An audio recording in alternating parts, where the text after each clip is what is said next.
This is a Ryobi 18-volt battery charger. This is a PCG002.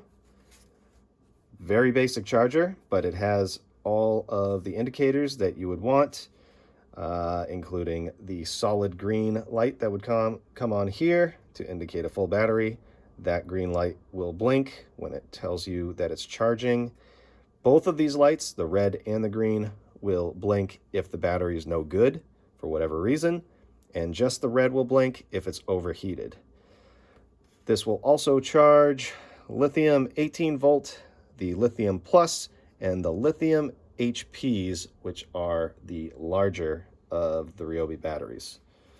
So it also has these back here where you can hang this on a wall. You can hang it like this or like this because of how this is, and it has a measurement right here to tell you where you can install your screws, which is nice.